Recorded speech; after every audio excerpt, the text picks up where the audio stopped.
Baik, kita bersama dengan rakan tugas Espalini Jali dari daerah Blaid. Assalamualaikum Espalini. Waalaikumsalam warahmatullahi wabarakatuh. Baik, apa khabar Espalini?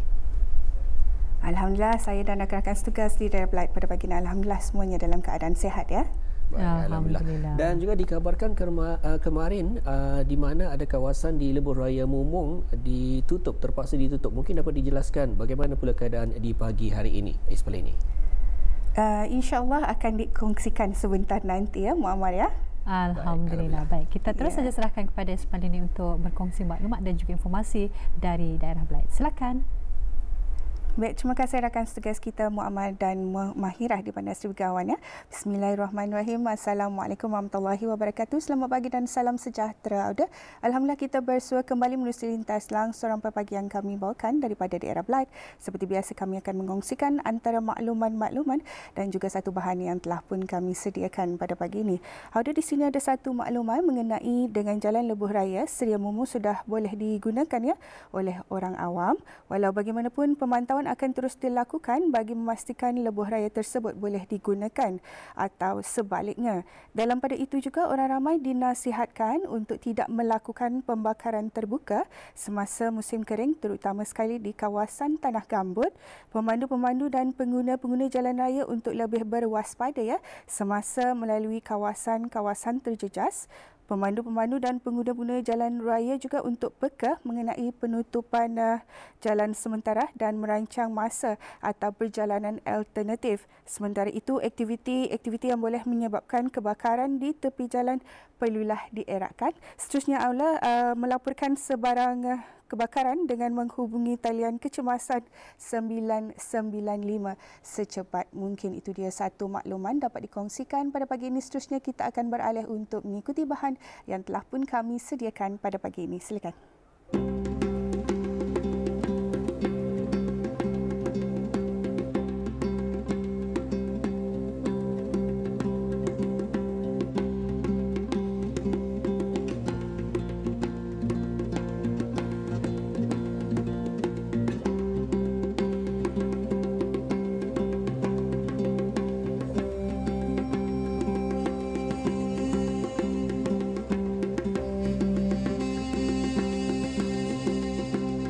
Sebagai sebuah masjid yang terletak di Pekan Seria dengan usianya kini 65 tahun, walaupun dikelilingi dengan pembangunan masa kini, Masjid Pekan Seria masih tetap teguh berdiri dengan laungan seruan setiap detik dan waktu.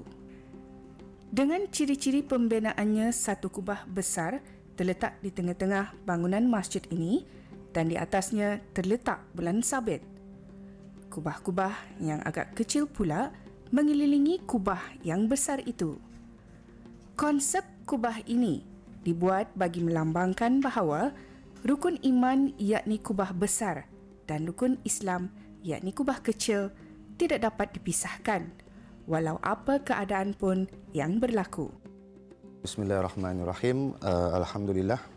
Dengan pertambahan penduduk Islam di daerah Blaid ini, terutamanya di Pekan Seria, sebuah masjid telah dibina, iaitu masjid yang pertama yang mana ia dibina atas usaha penduduk-penduduk yang beragama Islam yang bekerja di company minyak, iaitu British Malayan Petroleum Company, ringkasnya BMP, yang diketuai oleh Malaya Haji Besar bin Syed Ahmad yang ketika itu bertugas sebagai mandor. Dan itu adalah masjid yang pertama. Kemudian masjid yang kedua telah pun dibina, yang seperti mana yang telah kita lihat di belakang saya ini adalah masjid yang kedua yang dibina, iaitu dibina oleh pekerja-pekerja British Malayan Petroleum, iaitu BMP atau dikenali sekarang sebagai syarikat minyak Brunei Shell Sdn Bhd, iaitu dengan anggaran perbelanjaan sebanyak 250,000 pada masa itu. Dan masjid ini adalah di antara masjid-masjid yang tercantik di negara ini pada ketika itu.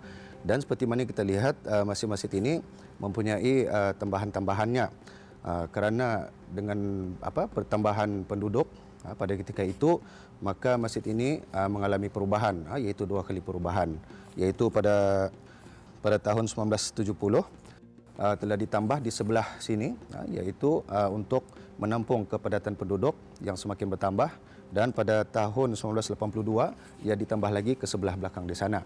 Jadi dengan adanya penambahan ini, maka masjid ini dapat digunakan dengan selesa oleh para jemaah yang semakin ramai. Dan masjid ini pada 19 September telah diserahkan kuncinya ke Majlis ke bawah Duli Yang Maha Mulia Paduka Seri Baginda Maulana Sultan Samuda Umar Ali Saifuddin Saadullah Kharibuddin pada ketika itu. Dan penyempurnaan itu telah dilakukan pada 19 September 1954. Projek tersebut menelan belanja sebanyak 1 juta lebih dan penambahan bangunan ini adalah sesuai sebagai usaha kerajaan bagi menampung kepadatan masjid dengan jumlah jemaah yang semakin bertambah, terutama pada hari Jumaat dan sembahyang sunat Aidilfitri dan Aidiladha. Oleh kerana bilangan penduduk dan jemaah semakin bertambah, maka Masjid Pekanseri ini telah mengalami 2 kali pengubahsuaian yang telah dilakukan, iaitu dalam tahun 1970 dan 1982. Kapasiti masjid ini boleh menampung seramai 2,000 orang jemaah. Okey, aktiviti-aktiviti yang seringkali dilakukan pada setiap minggu iaitu seperti kelas yang menumpukan kepada dewasa iaitu kelas Al-Quran, dan begitu juga dengan kelas bagi kanak-kanak iaitu kelas Al-Quran dan Mukaddam. Tetapi ada juga aktiviti yang kami lakukan untuk sebulan sekali iaitu aktiviti berkala iaitu yang luar daripada yang bermusim. Beberapa aktiviti telah pun dilaksanakan seperti bengkel-bengkel, pertandingan dan sebagainya. Masjid merupakan sebuah institusi yang penting dalam agama Islam. Di mana sahaja ia terletak, deskripsi mengenai masjid akan segera dimengertikan sebagai kegemilangan budaya dan tamadun Islam. Kemudahan-kemudahan yang ada di masjid ini adalah seperti bahan sudut bacaan iaitu di bahagian belakang sana. Di sana para jemaah bolehlah untuk membaca buku secara bebas, tidak perlu lagi meminjam. Mereka boleh datang kemari untuk membaca buku-buku yang telah disediakan, sama ada diwakafkan ataupun disediakan oleh pihak jabatan. Dan ada juga yang disedekahkan oleh orang ramai. Dan di sebelah sana ada juga di bahagian atas ruang belajar itu adalah untuk siapa saja yang ingin mengulang kaji ataupun belajar atau belajar secara grouping. Jadi mereka boleh menggunakan biliknya. Dan juga di sebelah belakang kami ada bilik mesyuarat, yang mana bilik mesyuarat itu adalah khusus untuk mesyuarat ahli jawatan kuasa takmir dan agensi-agensi lainnya sekiranya mereka ingin menggunakan bilik tersebut untuk bermesyuarat. Jadi ia adalah dilalukan untuk menggunakannya. Dan di bahagian belakang sana ada bilik azan dan juga bilik bilik imam. Yang mana bilik tersebut adalah untuk Bilal dan juga imam yang bertugas, dan juga ruang untuk pejabat untuk pegawai halihul masjid. Itu sebagai pentadbir masjid ini. Walaupun usia di ambang 60-an, dengan kenangan serta memorinya tersendiri, Masjid Pekanseri tetap setia berdiri, menanti kehadiran tetamunya dengan memperolehi suatu syafaat melalui kesedaran, ketakwaan serta hikmah di hikmahnya.